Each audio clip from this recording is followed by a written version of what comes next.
Assalamualaikum warahmatullahi wabarakatuh. Alhamdulillahirrabbilalamin. Wa bihi nasta'in wa ala umurid dunia waddin.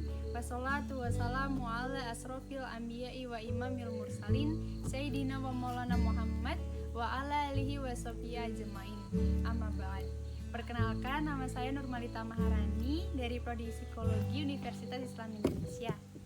Para pemirsa yang dirahmati oleh Allah, puji dan syukur marilah kita panjatkan kepada kehadirat Allah SWT yang alhamdulillah sampai saat ini kita masih diberikan berkat limpahan rahmat, hidayah, serta inayahnya, sehingga kita semua masih mendapatkan nikmat iman, nikmat Islam, nikmat sehat, dan nikmat panjang umur. Sholawat dan salam semoga tercurahkan kepada baginda alam Nabi besar Nabi Muhammad SAW yang merupakan sosok yang sangat luar biasa yang telah membawa kita semua dari zaman jahiliyah menuju zaman yang terang benderang. Semoga kita juga tercatat sebagai umat yang senantiasa berusaha menjalankan ajarannya dan meneladani budi pekertinya. Dalam kesempatan ini, izinkan saya membahas tentang hakikat taubat seorang hamba. Seperti yang sudah kita ketahui, bahwa kata taubat sudah menjadi bahasa keseharian dalam kehidupan kita. Taubat selalu diidentikan dengan para pendosa. Taubat sering disandarkan kepada mereka yang hidup dalam dunia gelap dan penuh dengan kemaksiatan. Demikianlah sehingga para pelaku dosa itu harus kembali hidup di jalan yang benar, jalan yang lurus, dan menghindarkan diri dari kemaksiatan. Sebagai manusia biasa, kita tentu tidak punya jaminan untuk terlepas dari jeratan dosa.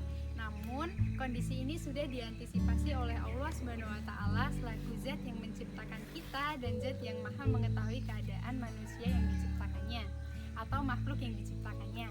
Karena itu, Allah telah memerintahkan kita untuk bertaubat sebagaimana yang terdapat dalam surat At-Tahrim ayat 8 yang bunyinya, Ya ayyuhalladzina amanu tubu ilallahi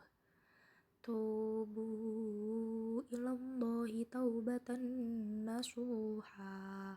Artinya, hai orang-orang yang beriman, bertaubatlah kepada Allah dengan taubatan nasuha atau taubat yang semurni-murninya. Nah, selanjutnya, hakikat taubat adalah memantapkan diri untuk bertaubat kepada Allah dengan disertai perbuatan akal, perbuatan hati, dan perbuatan tubuh sekaligus. Dimulai dengan perbuatan akal, kemudian diikuti dengan perbuatan hati, dan nantinya akan menghasilkan perbuatan tubuh dan berjanji tidak akan melakukan perbuatan maksiat. Seperti penuturan Imam Ghazali dalam kitab Ihya Ulumuddin, ada 3 faktor. Yang pertama yaitu ilmu adalah pengetahuan tentang mudorot dan bahaya dosa yang akan membuat seseorang menyadari dosa-dosa yang telah diperbuatnya. Yang kedua yaitu hati atau keinginan. Dengan menyadari dosa-dosa yang telah diperbuat di masa lalu, seseorang tersebut akan merasakan penyesalan yang amat mendalam. Nah, apabila penyesalan tersebut telah menguasai hatinya, maka ia akan terdorong untuk menuju faktor yang ketiga yaitu amal. Dengan ini, seseorang akan menjauhkan diri dari dosa. Para pemirsa yang dirahmati oleh Allah, ada yang harus kita renungkan secara mendalam terkait dengan taubat ini. Rasulullah SAW sebagai kekasih Allah yang maksum, yaitu yang terpelihara dari perbuatan maksiat kepada Allah, dengan keagungan perilakunya, ternyata beliau selalu bertaubat dalam setiap saat.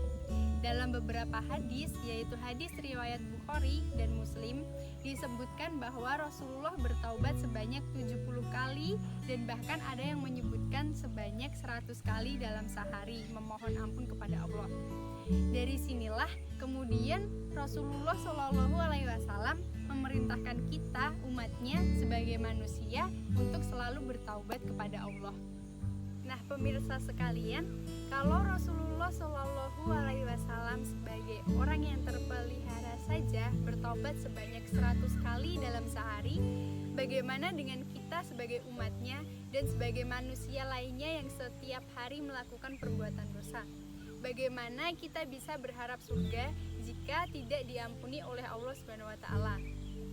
Terkait dengan pertaubatan dosa ini juga dijelaskan dalam kitab Duratun Nasihin bahwa orang yang masih melakukan perbuatan dosa itu pertanda orang tersebut berkurang imannya. Maka orang yang ingin berhasil dalam bertaubat, ia harus dapat sabar dan menahan diri dari berbuat maksiat. Sabar juga sangat sulit dilakukan kecuali dengan memunculkan rasa takut terhadap siksa Allah yang amat pedih. Rasa takut terhadap siksa Allah tersebut bisa tumbuh manakala kita tahu besarnya mudorot atau dosa-dosa yang telah kita lakukan.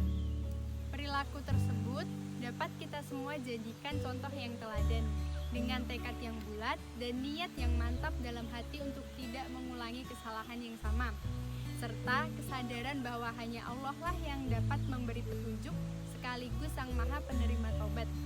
Semoga kita semua tergolong orang-orang yang bertaubat.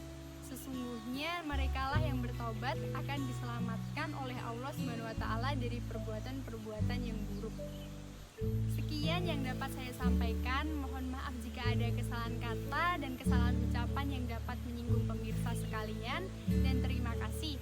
Wassalamualaikum warahmatullahi wabarakatuh.